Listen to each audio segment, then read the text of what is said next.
Muraho neza, ibihe byiza kuri wowe udukurikiye. Ntabwo nzi aho uherereye ngo uri mu masaha yahe y'umunsi, ntabwo nzi ngo ni mu gitondo cyangwa ni nimugoroba, ntabwo nzi ngo burije cyangwa burakeye. Aho rero udukurikirira uri nguhaye ikaze, ariko ndanagusuhuje nkwifurije amahoro y'Imana. Reka nkubwire ko ukurikiye Innocent Gasabato Official nkuko nabivuze mu kiganiro cyabanjirije iki cya introduction kuri iyi shene nshyashya yacu twise amazina yacu. Iyi shene isimbura iyari iriho yitwa Nonaha Media, yaje gukubitwa n'inkuba kuri ubu ngubu nkaba ntakifite, ndetse namwe mukaba mudashobora kuyibona aho ariho hose kuko nahisemo ko igenda nka nyomberi. Niba ariko babivuga, nahisemo ko igenda uko nguko, mpitamo gutangira iyindi. Mu gifaransa baravuga ngo pour mieux sauter il faut reculer. Ntabwo nzi niba uko gusubira inyuma navuga ko nabigizemo uruhare, ariko ko byagenda kose byabaye. Niyo mpamvu tubaha ikaze kuri iyi channel nshyashya idafite abantu benshi bayikurikira. Ushobora kuba uri uwa mbere cyangwa ukaba uwa kabiri, ariko abandi bashobora kuyimenya bagakurikira ibiganiro byayo bigendanye n'uko wowe wabyifuza. Uramutse urebye iki kiganiro hanyuma ukagisangiza abandi, n'abandi bakagisangiza abandi, ugakora subscribe, na mugenzi wawe ukibonye nawe agakora the same, hanyuma akagisangiza undi.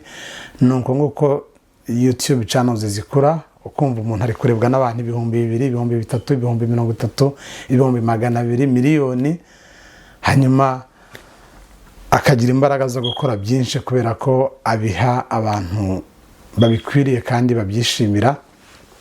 Nanjye ndifuza ko byazagenda uko nguko, hanyuma tukabana mu biganiro bitandukanye. Iyo ubona abantu bari supportive bagushyigikira, bituma nawe ukora cyane. Rero mbahaye ikaze kandi ndibwira ko tuzakora byinshi kandi byiza. Tuzafatanya kugira ngo dufatanye. Ubufatanye nizo mbaraga, sibyo? Ubufatanye nizo mbaraga. Mbahaye ikaze rero. Topic tugiye kuganiraho ubu ngubu, cyangwa se insanganyamatsiko tugiye kuganiraho, irarebana n'iby'urwego rw'ubuzima. Urwego rw'ubuzima ni urwego ruri critical mu buzima bwa muntu, kuko nyine ni ubuzima. Burya business yaba nzima ari uko abayikora ari bazima, bafite amagara mazima. Burya twakora entertainment ari uko dufite amagara mazima, turi healthy, nibwo twakora imishinga y'iterambere, nibwo aviation yakorwa neza, indege zikaguruka mu kirere kizima. Iyo ikirere cyagwaye cyangwa cyanduye ntabwo indege zigenda. Iyo abantu barwaye ntabwo bashobora gutwara indege. Iyo abashoferi barwaye ntabwo imodoka zagenda. Niyo mpamvu urwego rw'ubuzima ari urwego rw'ingenzi cyane, ruri critical mu buzima bwose bwa muntu. Reka rero mbahe ikaze. Iyi ni introduction, ariko reka mbabwire by'umwihariko, muranyihanganira, hari akantu ndi gukora kugira ngo mbashe gukoresha computer iri imbere yanjye. Biratuma nza kubaha amakuru y'ingenzi afitiwe resources, afitiwe source. Resource na source. Source ni inkomoko yayo. Niyo mpamvu rero mbabwira ngo ni karibu, muri hangana gato, hanyuma twinjirane muri iki kiganiro. Uyu munsi reka ninjire kuri iri tangazo rya Minisiteri y'Ubuzima yo mu Rwanda.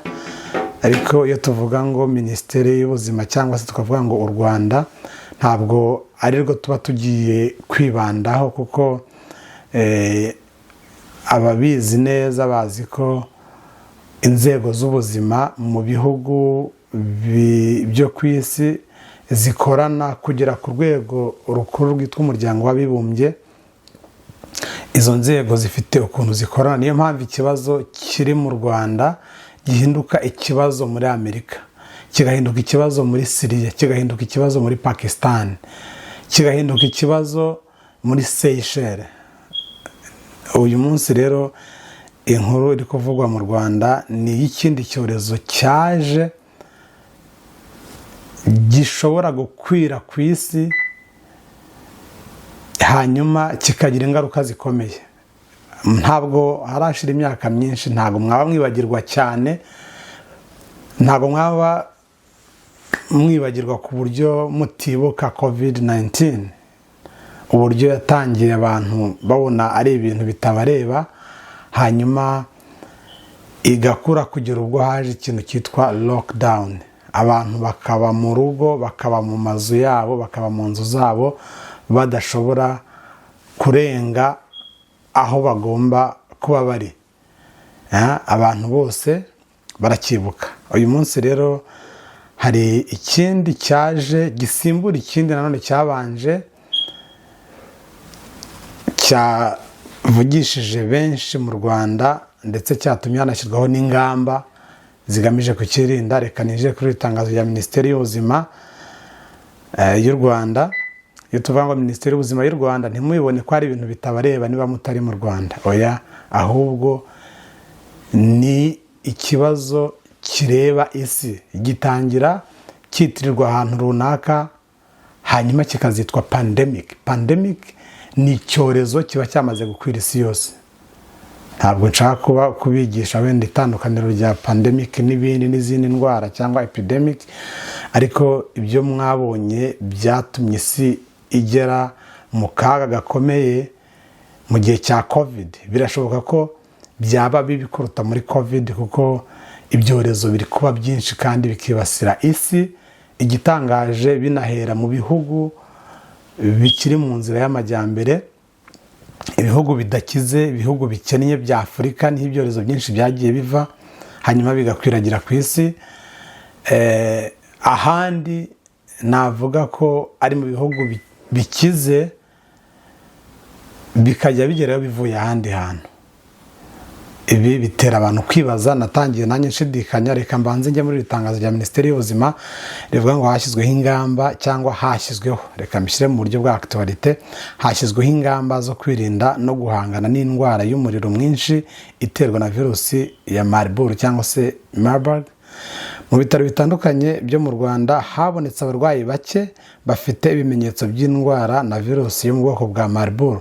Mu gihe hakorwa iperereza rigamije kumenya inkomoko y'iyi ndwara, hashyizweho ingamba zo kuyirinda no kuyikumira mu bitaro, mu bigo nderabuzima bitandukanye. Hatangiye igikorwa cyo kumenya abagiye bahura n'abagaragaweho n'iyi virusi, mu gihe abarwayi bakomeje kwitabwaho n'abaganga. Iyi ndwara ikwirakwizwa no gukora ku maraso n'amatembabuzi y'abantu bayirwaye cyangwa se bayanduye. Ntabwo ikwirakwizwa binyuze mu mwuka, wenda kako mu gace h'umurongo.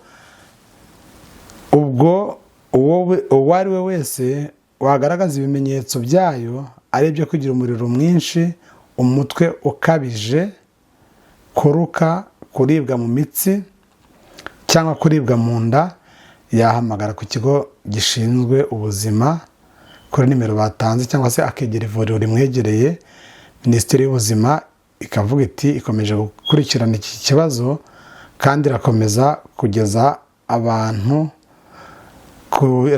kubagezaho amakuru ajyanye n'iyi ndwara. Abaturage barasabwa gukomeza imirimo yabo birinda kandi bakaza ingamba z'isuku. Bati murakoze. Iri ni itangazo risa naho rihumuriza, ariko rinatanga n'amakuru.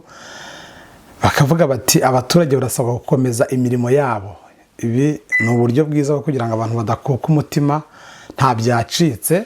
Ariko ikibazo cyamaze kuvugwa, kandi baravuga ko iyi ndwara iri kwandurira mu gukora ku maraso n'amatembabuzi. Amaraso y'uyirwaye, amatembabuzi ni ibyuya by'umuntu cyangwa se ibituruka mu mazuru, amarira, ibyo byose ni amatembabuzi. Iyo ndwara ni ahangaha iri kwandurira. Hanyuma reka tujye hano gatoya. Iyi ni Minisiteri y'Ubuzima uyu munsi. Reka twumve iki kiganiro Minisitiri w'Ubuzima Dr. Sabin Nsanzimana Mu Rwanda hamaze kugaragara icyorezo muraho neza. Mu Rwanda hamaze kugaragara icyorezo cy'indwara y'umuriro mwinshi iterwa na virusi ya Marburg. Turabarura abantu 20 barwaye ndetse hari na 6 imaze guhitana. Umubare munini w'abayirwaye nabo yahitanye wiganje mu bakora kwa muganga, cyane cyane havurirwa indembe. Minisiteri y'Ubuzima, inzego za leta zindi n'abafatanyabikorwa turi gukorana gushakisha abahuye n'aba barwayi ndetse n'abahuye n'abitabye Imana. Iyi virusi yandura cyane mu gukora ku maraso, amatembabuzi y'uyirwaye cyangwa gusangira ibikoresho, imyambaro byakoreshejwe n'uyirwaye. Uwanduye virusi bishobora gufata hagati y'iminsi 3 kugera ku byumweru 3 ataragaragaza ibimenyetso. Ni indwara igira ubukana bwinshi ku buryo wahuye nayo agira ibyago byinshi yo kuba yamuhitana. Cyakora turi gukora ku buryo hapimwa kare abagaragayeho uburwayi bagakurikiranwa kugira ngo twirinde ko hagira abaremba cyangwa hagira abongera guhitanwa nayo. Ibimenyetso biranga iyi ndwara ni umuriro mwinshi, kubabara umutwe, kuruka, gucibwamo n'ibindi. Turi gukora n'imiryango mpuzamahanga dukumira iki cyorezo. Mu gihe dukomeje ibikorwa byo gukumira no guhangana n'iyi virusi ya Marburg, namwe hari ibyo tubasaba. Icya mbere ni ukudakuka umutima. Ikindi, kubahiriza ingamba zo guhangana n'iki cyorezo, cyane cyane kwirinda gusangira ibikoresho n'umuntu ufite ibimenyetso bisa n'ibya Marburg, gukaraba intoki hakoreshwa amazi meza n'isabune, ndetse no gukoresha umuti wagenewe kwica udukoko uzwi nka sanitizer n'ibindi. Tuboneyeho uyu mwanya ngo twihanganisha imiryango y'abahitanywe n'iki cyorezo, kandi tubizeza ko leta y'u Rwanda izakomeza kubaba hafi. Ubufatanye bwacu nibwo bwatumye dutsinda ibyorezo byabanje. N'iki nacyo twizeye ko tuzagitsinda vuba. Murakoze. Uwo ni Minisitiri w'Ubuzima w'u Rwanda Dr. Sabin Nsanzimana. Uyu munsi nabwo bagiranye ikiganiro n'abanyamakuru. Iyi minisiteri bagaragaza uburyo gihagaze kuri ubu ngubu, hanyuma bagaragaza nabo kimaze kwica, kuko bagiye kujya batanga update on a daily basis. Bivuze ngo ni ugutanga amakuru y'uko umunsi wose wagiye ugenda, ese bwagiye bwira bute, byagenze gute. Niba mubyibuka no mu gihe cya COVID-19 cyangwa se muri coronavirus, nabwo niko byagendaga. Byatangiraga bati uyu munsi hapfuye abantu 2, undi munsi bati nta wapfuye, undi munsi hapfuye abantu 6, undi munsi hapfuye abantu 10. Imibare iragendera kura kugeza ubwo icyorezo bagihashije. Bijya gutangira nge nabonye amakuru ngira ngo n'abaganga abadokiteri bo mu bitaro byo mu bitiro Umwami Faisal. Nk'iyi foto nabonye ku mbuga nkoranyambaga iravuga ngo RIP, ijuru rikwakire, Yesu akwereka uruhanga rwe muri ntwari zacu, ICU nurses. ICU ni icyumba cyakirirwamo indembe cyangwa se intensive care unit. Iki ni icyumba cyo kwa muganga, ibitaro byose bigira iki cyumba cyakirirwamo indembe. Aba baganga baje gupfa, umubare wabo nawubonye ku mbuga nkoranyambaga ndetse n'abantu n'imiryango bagiye bayipostinga. Icyo gihe leta yabaga nta kiravuga kuri ubu burwayi bwaje, ariko abantu barabivuga barasakuza bati birashoboka yuko haba hari icyorezo kije, kuko mu bitaro bya Faisal hamaze gupfa abaganga n'abaforomo bakora mu byumba by'indembe cyangwa se baba mu byumba by'abantu barembye. Iki cyorezo cyabaga kitaravugwa kugera kuri uwo munsi. Hanyuma mu minsi mike ishize leta iza kwemera ko mu Rwanda hamaze mu minsi mikeya ishize nyuma nubwo leta yaje kwemera ko koko hari ikibazo, hari icyorezo cyamaze kugera mu Rwanda. Babwirwa iki cyorezo cya Marburg kije gisimbura ikindi cyiswe ubushita cyangwa se Mpox bakise indwara nayo yajya gusa n'iyi ngiyi, ntabwo turi buze kuyivugaho. Reka ndebe niba mbasha kuyibona ahangaha. Reka mbashe ndebe ko niba mbasha kuyivuga, nyuma nibayeho n'amakuru make ngira ngo wenda hari abatayizi. Reka ndebe, yari inkuru nasomaga ya The New Times, ariko n'ahangaha ngiye kuri biro ntaramakuru AP News, Associated Press, naho biragaragara. Ariko na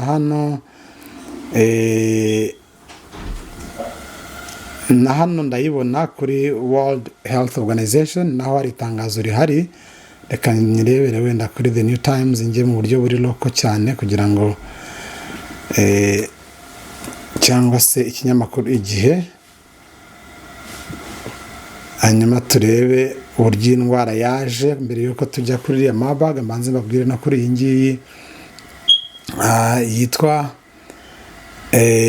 iyi ndwara yindi nayo y'icyorezo yaje, ndetse batangiye no kwikingira, aho RBC cyangwa se Rwanda Biomedical Center yatangaje ko hari abantu banduye indwara y'ubushita bw'inkende cyangwa se monkeypox, baje kwita mpox. Bariyongereye rero, ndetse batangiye no kwikingira nk'uko ikinyamakuru cyabyanditse. Aba bantu umwihariko wabo bavuga ko abayanduye bari bakoreye ingendo muri Repubulika ya Demokarasi ya Kongo. Iki cyorezo ngo cyari cyaribasiye, hanyuma baje kwiyongera, bari 2 barakomeza barazamuka, baba 4, baba 6, hanyuma iyo ndwara iza gukingirwa, ariko n'ubu ntabwo iragenda. Reka iyi sinyitindeho, ahubwo nze kuri iyi ngiyi turi kuvuga uyu munsi. Ariko ngira ngo ntarayivaho no muri OMS cyangwa se World Health Organization. Reka turebe icyo babivuzeho. The World Health Organization is scaling up its support and will work with the government of Rwanda to stop the spread of Marburg virus disease, a severe viral hemorrhagic fever which has been confirmed in some patients in Rwanda, and protect people at risk. Uyu ni Dr. Tedros Adhanom, uyu ni uhagarariye ishami ry'abantu ryita ku buzima OMS. Hayagaragazaga ko uyu muryango w'abibumbye cyangwa se ishami rya Loni rishinzwe ubuzima riri gukorana hafi na leta y'u Rwanda kugira ngo iki cyorezo cya Marburg kibashe guhashywa. Kuko iyo habonetse icyorezo mu nzego z'ubuzima, abashakashatsi mu nzego z'ubuzima bafatanya n'abashakashatsi mu karere, ku mugabane, ndetse bikagera no muri OMS kugira ngo barebe niba icyo kintu kije, niba iyo ndwara ije itaza guhinduka icyorezo gikwiriye. Niyo mpamvu urwego rw'ubuzima rukorana n'izindi nzego hagamijwe guhashya ibyo byorezo. Iyi rero ni Marburg turi kuvuga ubu ngubu, ariko yabanjirijwe n'iki kindi cyitwa ubushita bw'inkende. Mbere yaho havuzwe COVID, havuzwe Ebola ku mugabane wa Afurika, Ebola mu bihugu bikennye. Uyu munsi abantu baribaza ngo ese ni ukubera iki umugabane wa Afurika ari wo uri kuba ikibuga gikinirwaho ibi bintu? Nanjye mu gutangira ntabwo nabyumvaga, kugera ubwo ubu ngubu umuntu wese akwiye gutekereza akibaza ngo ese ibi bintu birava hehe? Ibi bintu birava he ko umugabane wa Afurika ari wo mugabane n'ubwo ukennye ni wo wakabaye ufite abaturage bafite ubuzima bwiza bitewe n'uko barya ibyo kurya byiza? Reka mbabwire bimwe mu bibazo abantu baba mu bihugu biteye imbere bakabaye bahura nabyo bikomotse ku mirire. Uyu munsi abantu barya chicken, mumenye ko murya ibyo kurya bitari bizima. Chicken uyu munsi riba ari igi, bakabashyira muri laboratoire inkoko ikaba yabaye inkoko mu gihe kitarenze iminsi 7, hanyuma abantu bakarya inyama. Ibyo kurya muzasanga ibiryo byitwa organic bihenda kuruta ibindi birayi bisanzwe. Ibirayi bya organic ari ibirayi bisanzwe cyangwa se imboga spinach. Ibyo kurya byinshi babiteramo imiti ituma bikura vuba, bakabyongerera ubushobozi bwo gukura butari karemano. Ibyo ni ibyo kurya turya abantu benshi mu bihugu biteye imbere mu masoko ya za Walmart. Uyu munsi inkingo duterwa, abana bavuka baterwa inkingo nyinshi utakwibaza ngo izi nkingo ni izo gutuma ubuzima bwabo buba buzima cyangwa ni izo kubica. Uyu munsi indwara zitwa iz'ubuhumekero, umubyibuho ukabije, zigaragara cyane mu bihugu byateye imbere bifite ubukungu buhagaze neza ugereranije n'ibihugu byo ku mugabane wa Afurika. Biravuga ko ibyo turya, inyama turya n'imboga z'ibihugu biteye imbere nazo ntabwo zikwiye kwizerwa cyane. Niyo mpamvu ahubwo aribo bakabaye banahura n'ibibazo n'ibi byorezo bitandukanye byibasira isi. Abantu rero hari theory iri hanze bavuga bati ibi ni ibintu bya laboratoire, kuko abaye ari indwara zigomba kuza, abantu bari exposed kuri izo ndwara bakabaye ari mu bihugu biteye imbere, kuko banahumeka n'umwuka urimo inganda factories cyangwa se industries. Umwuka duhumeka uranduye. Ibihugu biteye imbere bifite abaturage bahumeka umwuka wanduye cyane ugereranije n'ibihugu bikennye. Hari factors nyinshi: ibinyabiziga, imodoka, inganda, imyuka isorwa n'inganda.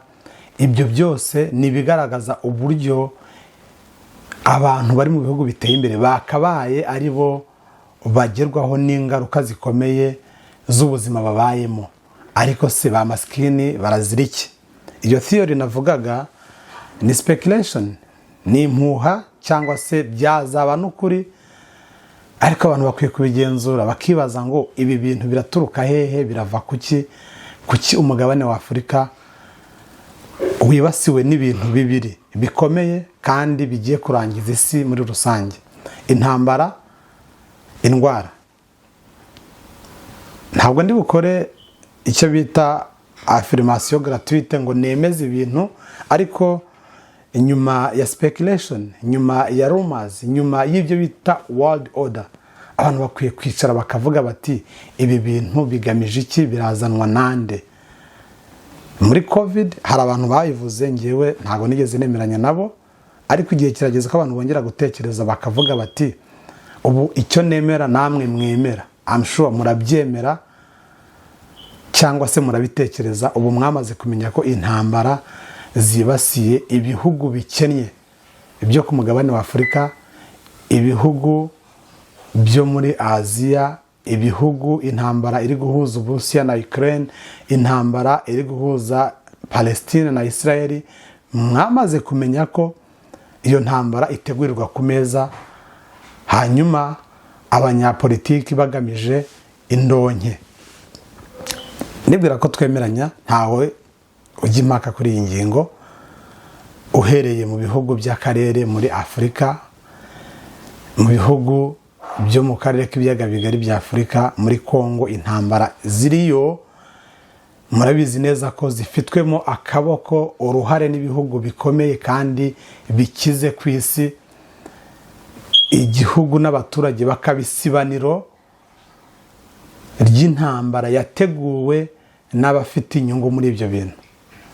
None ibyo twemeraga mu birebana na politike n'ibyo guharanira amahoro n'umuryango w'abibumbye n'ibindi bisa n'ibyo, ubu twatangiye kuvuga tuti noneho biragaragara ko koko intambara iri kubera muri iki gihugu ari iki ngiki n'iki bihanganiyemo. Abarwana bakaba barwana, ariko abateguye intambara bafite icyo bagamije badahari, bibereye ahandi mu yindi si, hanyuma banyagupfa bagapfa, banyaguhunga bagahunga, amabuye agacukurwa, abantu bakagurishwa, abaturage bakagurishwa kugira ngo abanyapolitike bakire.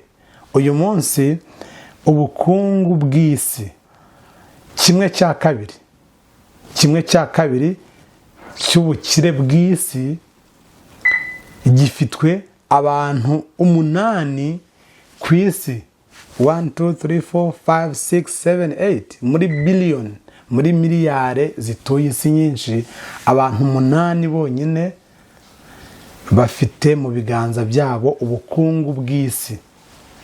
Murumva icyo kintu ukuntu kingana? Abo bantu 8 bafite ubukungu bw'isi, barazwi, barahari. Abo ngabo hari n'ibyo bagiye banavuga, bagakora n'ama prediction ku birebana n'indwara z'ibyorezo zari zahereye ku mugabane wa Afurika. Umukire akahaguruka akavuga ati did you know, agasa n'aho atanze ubuhanuzi ku birebana n'ibyorezo bishobora kwibasira isi mu gihe runaka. Icyo ni ikintu abantu bavuze, baravuga bati byanze bikunze ibi byorezo biri kuza byibasira isi bifitwemo uruhare, bifitwemo akaboko, ni ibyateguriwe muri laboratoire bakabyohereza muri Afurika kugira ngo birangaze abantu, hanyuma bakora ibyo bagomba gukora kugira ngo ubukungu bwabo bukomeze buzamuke. Icyo ni ikintu kiri aho kandi kivugwa. Hari ibyo nari mvuze byitwa world order. Isi ibayeho mu buryo abantu runaka bateguye, abantu runaka, kandi nemera ko harimo n'abakire barimo n'aba turi kuvuga bafite ubukungu bw'isi nka 1/2 cyabwo, ari abantu 8 bakicara ku meza, barangiza bakavuga bati isi, bagashyiraho ibihe n'amatariki uko isi zaba imeze, barangiza bakajya bakanda kuri remote. Kugeza ubu bakaba bavuga ati mu myaka 10 iri imbere hazaba intambara ihuza aha n'aha, hazaba iki cyorezo, tuzacyohereza duhereye ku mugabane wa Afurika. Niwe wabaye iki, sinzi uko nabyita. Izo ni theory zihari kandi abashakashatsi bakomeje kubyerekana, ariko ugerageje kubishyira hanze bimukoraho. Kubera iki? Kubera ko ari kuvuga ibintu bidakwiye kuvugwa. Ubu hari ibintu bitajya bivugwa kugira ngo bitaza guteza akaga isi. Twahereye rero kuri iyi ndwara ya Marburg iri kuvugwa mu Rwanda, kandi ikaba yari ikurikiye ikindi cyorezo cyitwa Mpox cyangwa se ubushita bw'inkende. Hari icyitwa COVID-19 cyaje kikoreka isi. Reka nze ndebe ku mibare ya nyuma, imibare ya nyuma y'abishwe na COVID.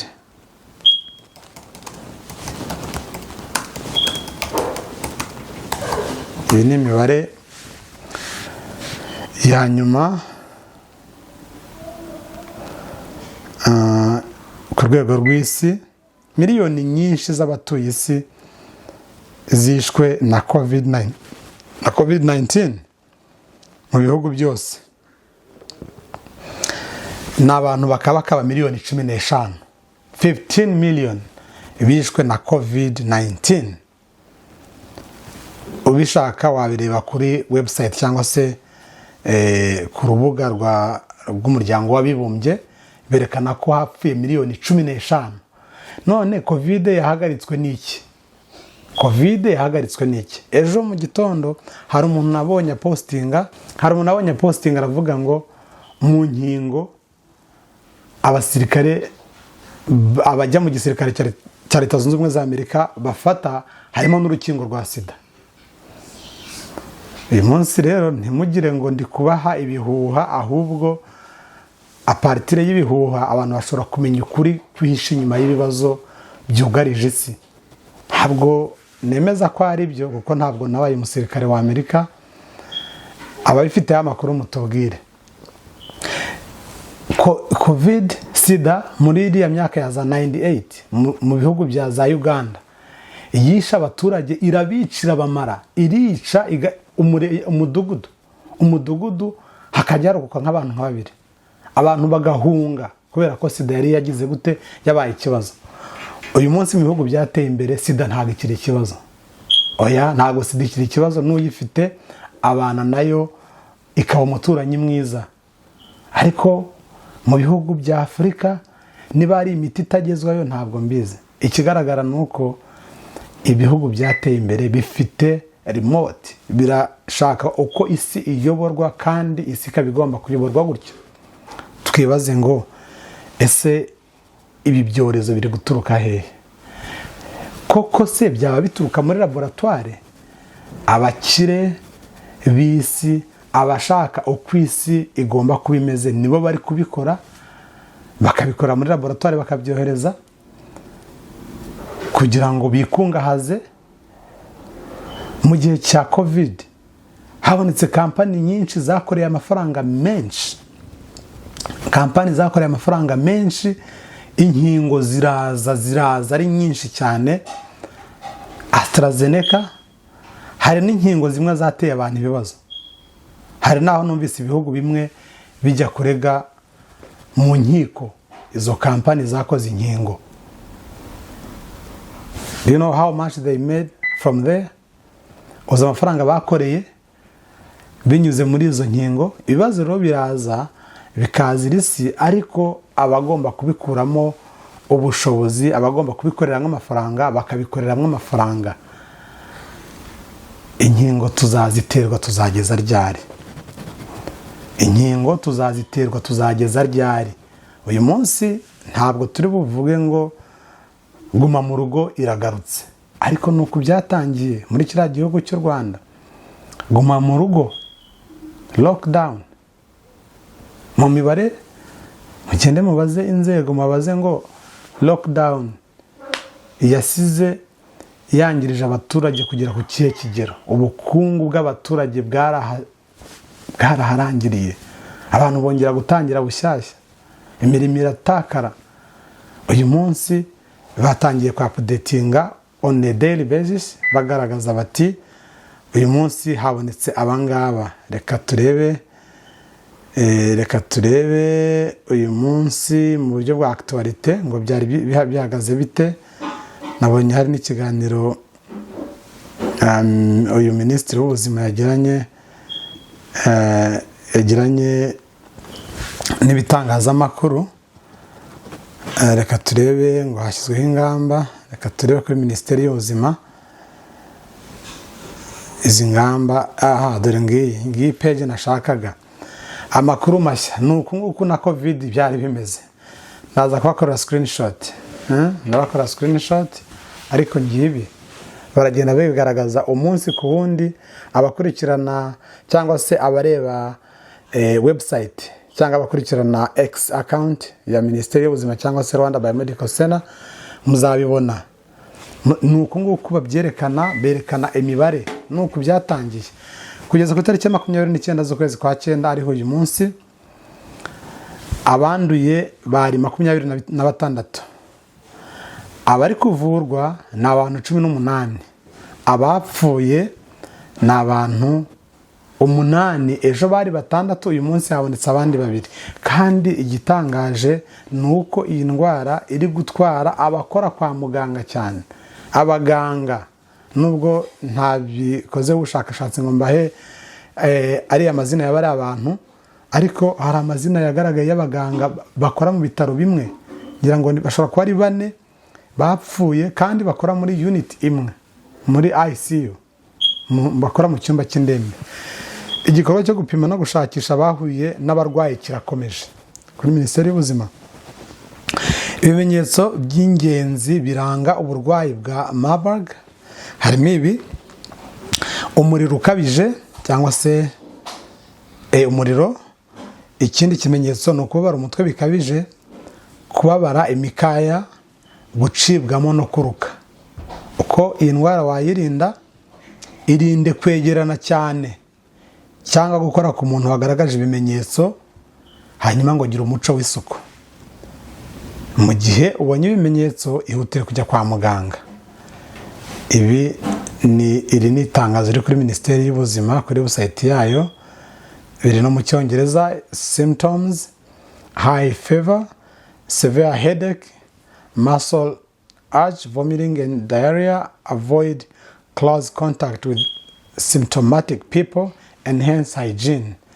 Ibi nibyo muri gusabwa gukora. None se bavandimwe, iki kintu cyaje kubera ko abantu badakaraba, noneho cyahereye no kwa muganga.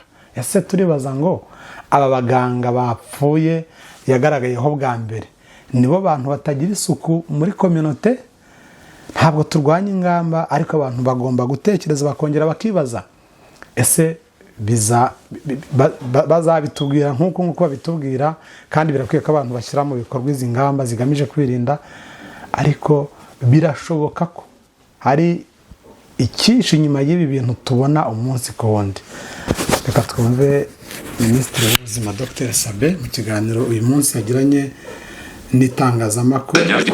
Tubisobanure yuko imirimo, akazi abantu bose bajyagamo kose karakomeza, kugira ngo cyo twongere tugishimangire. Nta kintu na kimwe abantu bakoraga uyu munsi kibujijwe, gihagaritswe. Icyo dusaba ni uko umuntu ufite bya bimenyetso, ngiye no kubisubiramo, umuriro ukabije, kugira umutwe ukabije cyane, kubabara mu ngingo no mu mikaya ugacika intege cyane, no kuba wacibwamo, kubaruka cyangwa se wahitwa. Ibyo ni byo bimenyetso by'ibanze bikunda. Akazi abantu bose bajyagamo kose karakomeza, kugira ngo cyo twongere tugishimangire. Nta kintu na kimwe abantu bakoraga uyu munsi kibujijwe, gihagaritswe. Rero abantu be kuko umutima ngere musubiremo, kuko ahenshi kiri turasa nk'abatangiye kuhabona imizi yacyo yose. Ntabwo twashyiraho amabwiriza abangamira ubundi buzima bw'abantu, kuko nabyo ntabwo ari uburyo bwiza bwo guhangana na Marburg. Tubisobanure yuko imirimo akuranga intangiriro y'iki cyorezo. Ngo Minisitiri w'Ubuzima w'u Rwanda Dr Sabin Nsanzimana ati abantu bakomeza imirimo yabo nk'uko bisanzwe.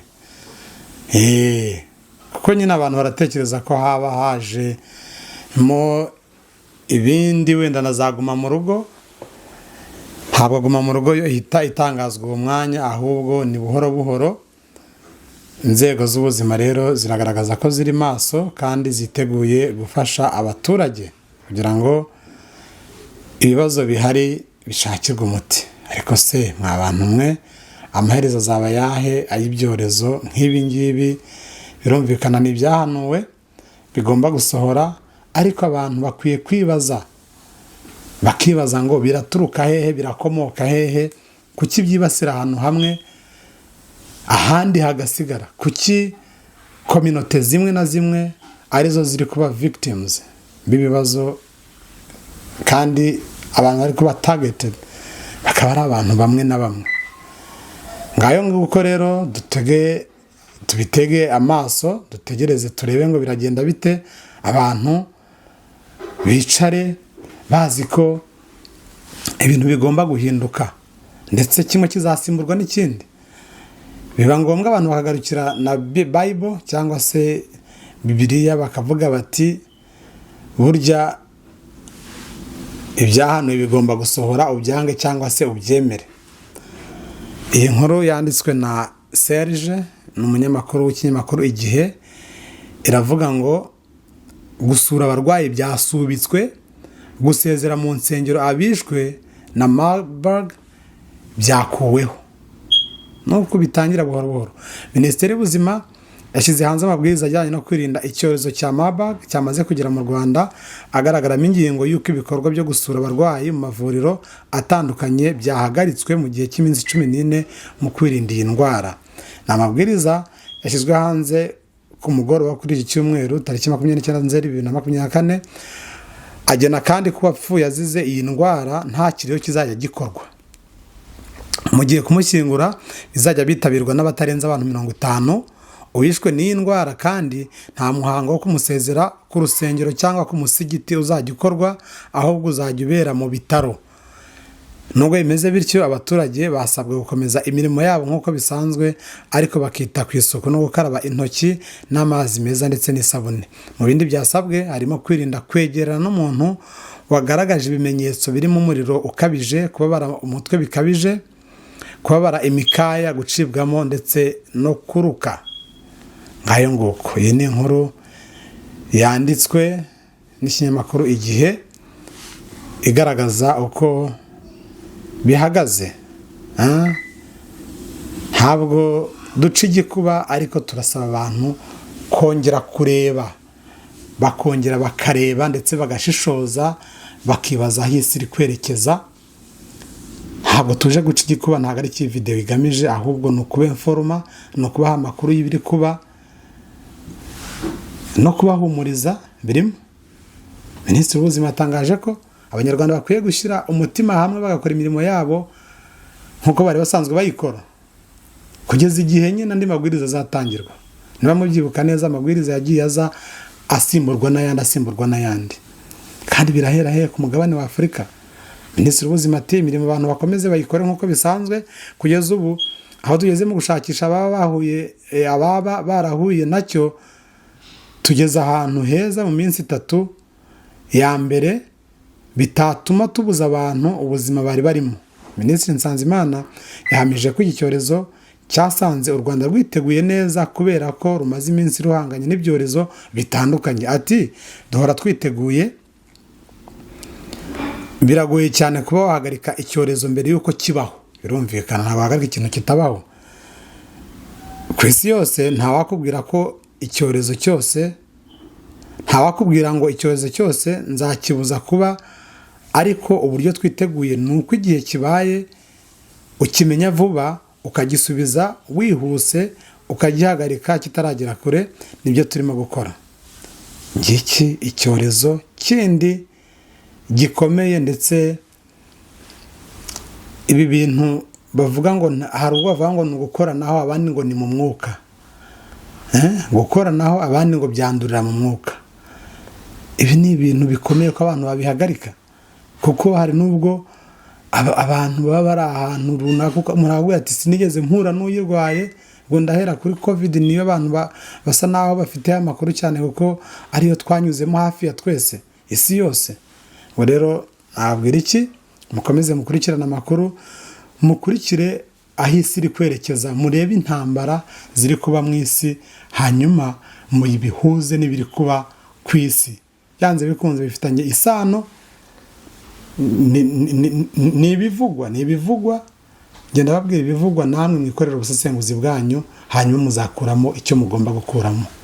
Reka rero nkiniraha, tuzakomeza ubutaha.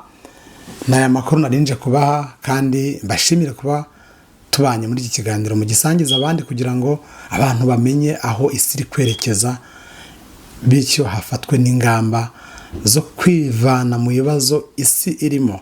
Biragoye kubyivanamo, ariko kandi bijye biba no ku bantu bibabeho hari amakuru bari babifiteho. Mwakoze cyane kubana natwe, mwakoze gukurikira iki kiganiro. Imana ibahamagara amazima, mugire amahoro aho muri hose. Imana ibarinde ibyorezo n'indwara, mwe n'imiryango yanyu mugubwe neza. Murakoze. Naho ubutaha, nge twabanye ni Innocent Gasabato, chaîne yitwa Innocent Gasabato Official. Bye.